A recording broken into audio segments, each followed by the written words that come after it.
আপনারা আমার এলাকায় এক বাড়িতে চুরি হয়েছে, তো এই বাড়িওয়ালার আমি কইলাম, কে রে ভাই এভাবে গোটা বাড়ি চুরি করে নিয়ে গেল, তোর খবর কি? হুজুর এই বছরের মধ্যে এত ভালো ঘুম আমার হয়নি। মানে এই বছরের মধ্যে আজকের রাতের ঘুমটা যে হয়েছে সেই রকম। যে বেটা চুরি করছে ও আমার পরিচিত, ওরে যা কইলাম, কে রে ভাই আজকে যদি চুরি করলি বাড়িওয়ালা জাগলো না, কারণ কি? হুজুর কমপক্ষে 100 বার আল্লাহ আল্লাহ জিকির করছি, যে আল্লাহ চুরি করার সময় ধরা যেন না পড়ি, আল্লাহ ধরা যেন না পড়ি, আল্লাহ আল্লাহ আমি খুব অভাবে চুরি করতেছি, আল্লাহ ধরা যেন না পড়ি। বছরে একটা দিন চুরি করবো, সব দিনকে কর্ম চাই। এই জন্য আল্লাহ চোরে কয় চুরি কর, বাড়িওয়ালা কয় ঘুম পা। জিকির লা ইলাহা ইল্লাল্লাহ।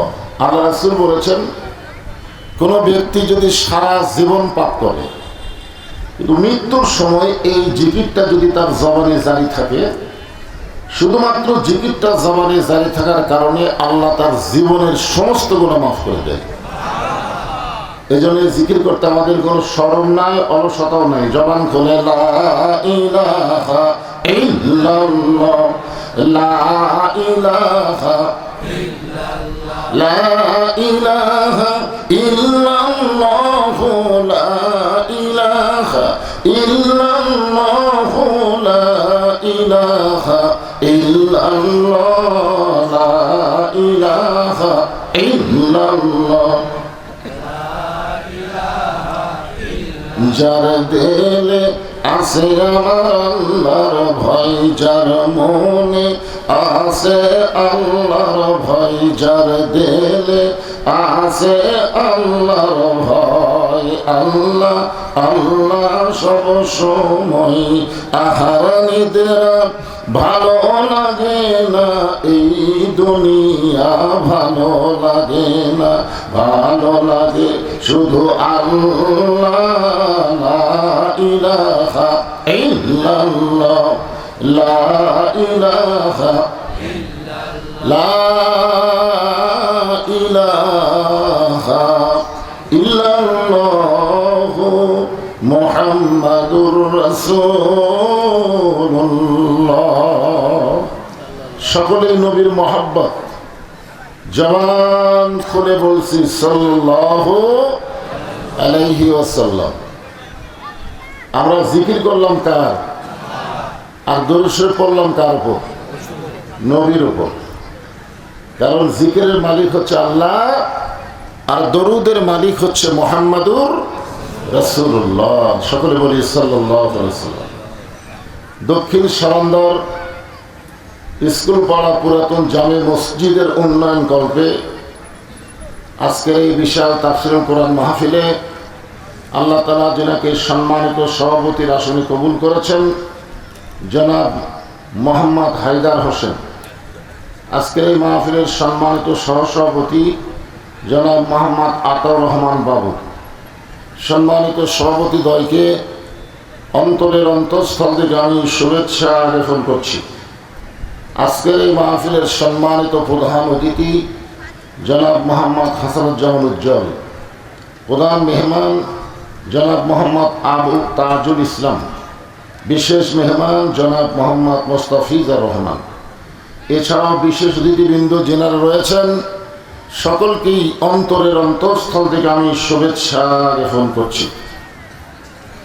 আজকের এই মাহফিলের সম্মানিত ওলামায়ে কেরাম, আপনাদের মাঝে মাঝে যে সমস্ত আলেম ওলামা বসে আছেন, মঞ্চে আছেন, মাগরিবের নামাজের পর থেকে এত রাত পর্যন্ত কোরআন হাদিসের আলোকে অত্যন্ত গুরুত্বপূর্ণ আলোচনা করে যিনারা আপনাদেরকে শোনালেন, আলেম ওলামা সহ আজকের মাহফিলের বক্তাগণকে অন্তরের অন্তঃস্থল থেকে আমি শুভেচ্ছা জ্ঞাপন করছি।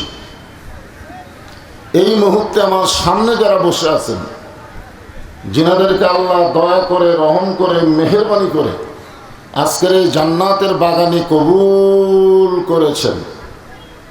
আমি যখন বললাম কবুল করেছেন, তখন আপনাদের কিছু একটা বলা দরকার ছিল। আপনারা মনে করতেছেন যে আপনাদের ইচ্ছায় আপনারা এখানে আইছেন? না, আল্লাহ কোরআনে বলেন, মা আসাবাকা মিন হাসানাতিন ফামিনাল্লাহ। বান্দা বান্দির দ্বারা যখন কোনো ভালো কাজ হয়, এ কাজ বান্দা বান্দি করে না, বরং আল্লাহ করায়। আপনারা বলেন তো এই কোরআনের মাহফিলে বসাটা ভালো কাজ না খারাপ কাজ? তাহলে এই কাজকে আপনারা করলেন না আল্লাহ করালো? তাহলে এই মুহূর্তে আমরা বিশ্বাস করতে পারি আল্লাহ আমাদের প্রতি রাজি আছে, খুশি আছে। যত বড়ই পাপী হই না কেন, এই মুহূর্তে আল্লাহ আমাদের উপরে খুশি না থাকলে এই জান্নাতের বাগানে আমরা বসতে পারতাম না। জোরে কোন ঠিক কিনা? আমি আমার অন্তরের অন্তঃস্থল থেকে আপনাদের সবাইকে শুভেচ্ছা জ্ঞাপন করছি। সম্মানিত মা বোনেরা, পর্দার অন্তরালে বসে বসে যারা আলোচনা শুনতেছেন তাদেরকে শ্রদ্ধা জ্ঞাপন করে এই মুহূর্তে জানতে চাচ্ছি আপনারা সকলে কেমন আছেন? আলহামদুলিল্লাহ রাব্বিল আলামিন। যে আল্লাহ শারীরিক সুস্থতা এবং মানসিক প্রশান্তি, কি হয়েছে এখন মাইকের সাউন্ড একটু চ্যানচ্যান বেশি করতেছে, সাউন্ডটা একটু চ্যানচ্যানি বন্ধ করে দাও। কি বললাম? শারীরিক সুস্থতা এবং মানসিক প্রশান্তি। গত বছর এই সময়, গত বছর খেয়াল করবে, এই সময় আমাদের অনেকের শরীর সুস্থ ছিল কিন্তু মনের মধ্যে প্রশান্তি ছিল না। কেমন যেন একটা অস্থিরতা ভাব কাজ করত, না জানি কি হয়, না জানি কি হয়। আজরাইল ধরার আগে পুলিশ ধরার ভয়। যেরকম ঠিক কিনা? কিন্তু 5ই আগস্টের মাধ্যমে এই মনের মধ্যে অশান্তি আল্লাহ দূর করে শারীরিক সুস্থতা এবং মানসিক প্রশান্তি যে আল্লাহ দান করলেন, আমরা সে আল্লাহর উপরে খুশি না বেজার? তাহলে জবান করে সমস্বরে সকলে বলবো রব্বানা লাকাল হামদ হামদান কাসীরান তাইয়িবান মুবারাকান ফীহি। আমরা প্রশংসা করলাম কার? কেন করলাম? এমনি এমনি? আল্লাহর প্রশংসা করার বহু কারণ, এটা হিসাব করে বলা যাবে না। তবে 1 নম্বর কারণ হলো আমরা প্রশংসা করার সুযোগ পাইছি মুসলমানের ঘরে জন্ম নেওয়ার কারণে। জোরে কথাটা ঠিক কি? এই দুনিয়াতে আসার আগে আমরা আর একটা জগতে ছিলাম, যে জগতের নাম হচ্ছে আলমে আরওয়াহ, রুহের জগৎ। এই রুহের জগতে আল্লাহ আমাদের রুহগুলোকে এত পছন্দ করলেন যে দুনিয়ার জগতে ইসলামের ভিতরে মুসলমানের ঘরে আল্লাহ আমাদেরকে কবুল করলেন। সুবহানাল্লাহ। আল্লাহ ইচ্ছা করলে, ইচ্ছা যদি করতো, আমাদের হিন্দু, বৌদ্ধ, খ্রিস্টান, ইহুদির ঘরেও আল্লাহ পাঠাবার পারত। কি কারণ পারত? কি পারত না? কিন্তু আল্লাহ ওই সকল ঘরে না পাঠাইয়া সরাসরি মুসলমানের ঘরে আমাদের কবুল করার কারণে বুঝতে হবে আমরা কোনো ভেজালের ভিতরে নাই। আমরা যেটার মধ্যে আছি সেটাই শুধু ধর্ম, আর কোনো ধর্মই নাই। জোরে কোন সুবহানাল্লাহ। এ কথা কার? আল্লাহ। আল্লাহ কোরআনে বলেন وَمَن يَبْتَغِ غَيْرَ الْإِسْلَامِ دِينًا فَلَن يُقْبَلَ مِنْهُ। ইসলাম ছাড়া অন্য কোনো জীবন ব্যবস্থা, ধর্ম কেউ যদি গ্রহণ করে, আল্লাহ বলেছেন কখনোই তা কবুল করা হবে না। ধর্মের মালিককে? আর সে আল্লাহ যদি বলে ইসলাম ছাড়া অন্য কোনো ধর্ম কবুল করা হবে না, তাহলে বোঝা যাচ্ছে পৃথিবীতে যত ধর্ম আছে সমস্ত ধর্মই হলো ভুয়া ধর্ম। একটাই মাত্র ধর্ম, ইন্না দীনা ইনদাল্লাহিল ইসলাম। আর সেই ইসলামের ভিতরে আল্লাহ আমাদের মুসলমান হিসেবে কবুল করেছেন। মনে হয় বেজার? খুশি? তাহলে যারা দাঁড়িয়ে আছেন আপনারা কি বেজার নাকি? বসেন। আবু জেহেলের চরিত্র হলো দাঁড়িয়ে থেকে কোরআন শোনা। এটা হলো আবু জেহেলের চরিত্র। কার চরিত্র? আর হযরত আবু বকরের চরিত্র হলো নবীর সামনে বসে কোরআন শোনা। আবু বকর আর আবু জেহেল দুটাই আবু, একটা আবু জেহেল, একটা আবু বকর। তো আপনারা কি আবু জেহেলের লোক হবেন? আবু বকরের লোক হবার গেলে বসা লাগবে। জায়গা যখন আছে বসেন, সবাই বসেন।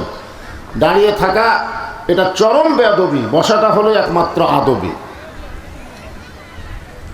আমরা আল্লাহর প্রশংসা করার কারণ যে আল্লাহ আমাদেরকে জন্মগতভাবে মুসলমানের ঘরে কবুল করেছেন।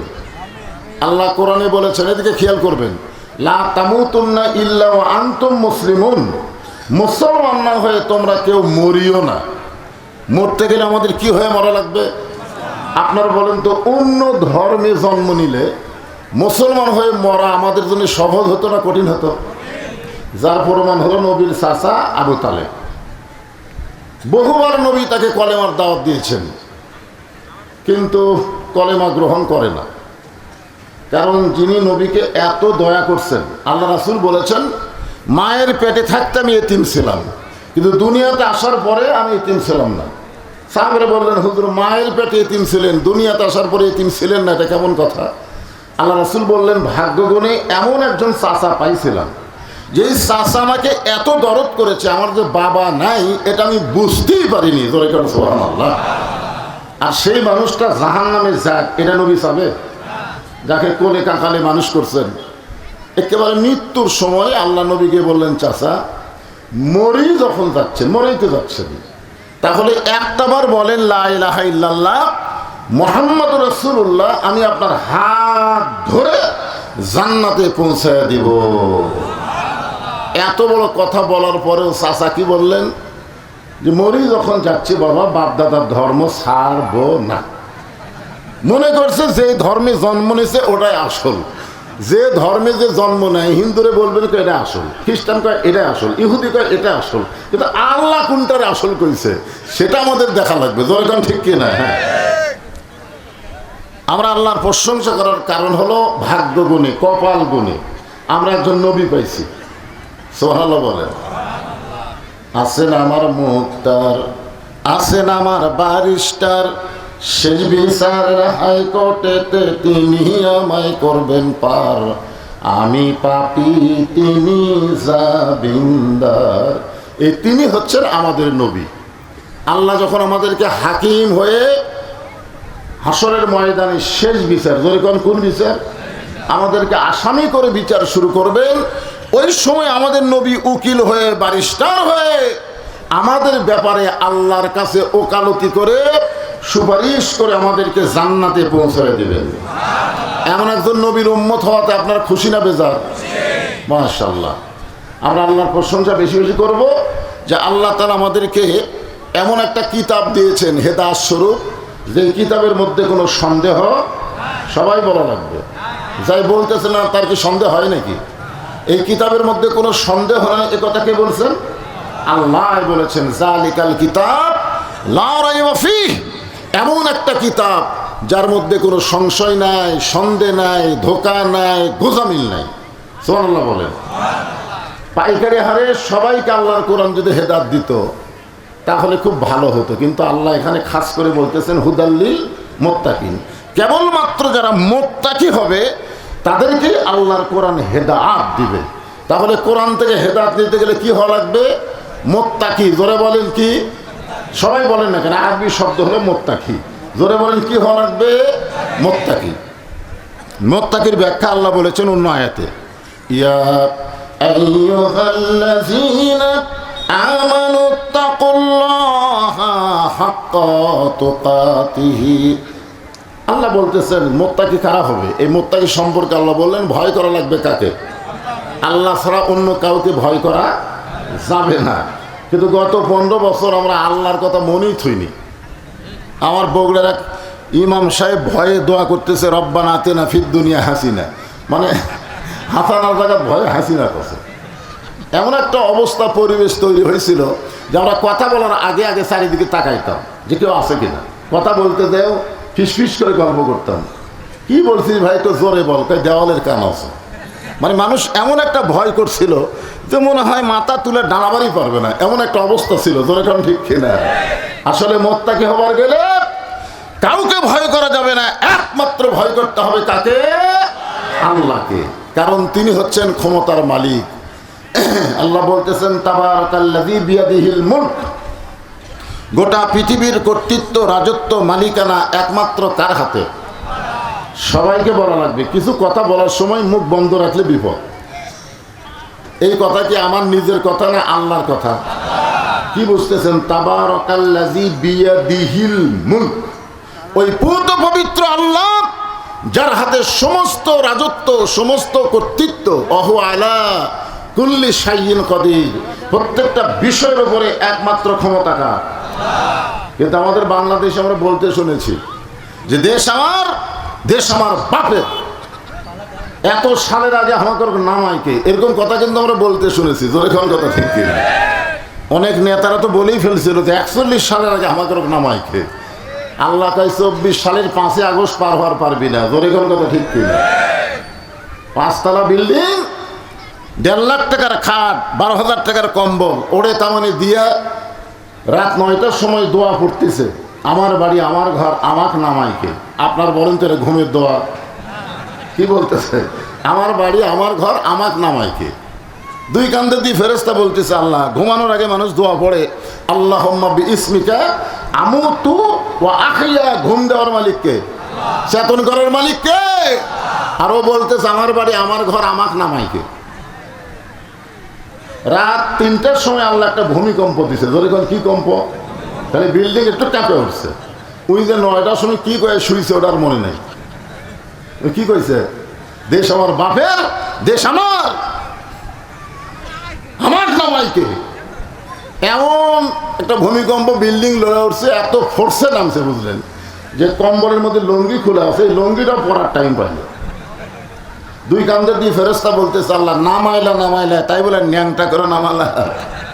যারা 41 সালের আগে নাম্বার চাইনি, 24 সালে আল্লাহ তাদেরকে ন্যাংটা করে নামাই দিছে। তাহলে ক্ষমতার মালিক কে? প্রত্যেকটা বিষয়ের উপরে একমাত্র ক্ষমতা হচ্ছে আমার আল্লাহ। এটা বিশ্বাস করা লাগবে। বিশ্বাস হচ্ছে না এখন? হ্যাঁ, বিশ্বাস করবেন। এরপর আল্লাহ বলতেছেন আল্লাযী খালাকাল মাউতা ওয়াল হায়াতা লিয়াবলুয়াকুম আইয়ুকুম আহসানু আমালান ওয়া হুয়াল আজিজুল গফুর। মৃত্যু, মনোযোগ দিয়ে শুনবেন, মৃত্যু এবং হায়াত সৃষ্টি করছেন কে? কেউ মারতে পারে না আল্লাহ যদি না মারে। কেউ মারতে পারে না আল্লাহ যদি না মারে। আবার কেউ বাঁচাতে পারে না আল্লাহ যদি মারে। জোরে কোন কথা ঠিক কিনা? হ্যাঁ, এখানে একটা মারফতির কথা বলবো। এই কোরআনের আয়াত, আল্লাযী খালাকাল মাউতা ওয়াল হায়াতা, মৃত্যু এবং হায়াত সৃষ্টি করছেন কে? জোরে বলেন। আচ্ছা, এখন ফিলিস্তিনের মুসলমানকে কারা মারতেছে? তাহলে আল্লাহর এই আয়াতের সাথে মিলতেছে না। আপনার যদি বলেন যে ইসরায়েল মারতেছে, তাহলে এখানে আল্লাহ বলতেছেন মৃত্যু এবং হায়াতের স্রষ্টা আমি আল্লাহ। ইসরায়েল মারতেছে, আমেরিকা মারতেছে, ভারত মারতেছে, মূলত আসলে মারতেছে কে? আল্লাহ মারতেছে। এই জন্যে ছোটোবেলায় একটা গান শুনতাম আমি, ছোটোবেলায়, এখন আর শুনি না। এখন বুঝতে পারছি ওগুলো গান আর শোনা যায় না। মাটির পুতুল বানায়া তুমি করিলা বেহুশ, তুমি যেমনি নাচাও তেমনি নাচে পুতুলের দাও দোষ। তুমি সর্প হয়ে দংশন করো, ওজা হয়ে ঝাড়ো, তুমি চোরকে বলো চুরি করো, আবার পুলিশ হয়ে ধরো। এরকম গান আপনারা শোনেন নাই? আপনারা, আমার এলাকায় এক বাড়িতে চুরি হয়েছে, তো বাড়িওয়ালার আমি কইলাম তেরে ভাই এভাবে গোটা বাড়ি চুরি করে নিয়ে গেল, তোর খবর কি? হুজুর এই বছরের মধ্যে এত ভালো ঘুম আমার হয়নি। মানে এই বছরের মধ্যে আজকের রাতের ঘুমটাতে হয়েছে সেই রকম। যে বেটা চুরি করছে ও আমার পরিচিত। ওরে যা কইলাম কে রে ভাই আজকে যদি চুরি করলি বাড়িওয়ালা জাগলো না, কারণ কি? হুজুর কমপক্ষে 100 বার আল্লাহ আল্লাহ জিকির করছি, যে আল্লাহ চুরি করার সময় ধরা যেন না পড়ি, আল্লাহ ধরা ধরা না পড়ে, আল্লাহ আল্লাহ আমি খুব অভাবে চুরি করতেছি, আল্লাহ ধরা যান না পড়ি। বছরে একটা দিন চুরি করবো, সব দিনকে কর্ম চাই। এই জন্য আল্লাহ চোরে কয় চুরি কর, বাড়িওয়ালা কয় ঘুম পা।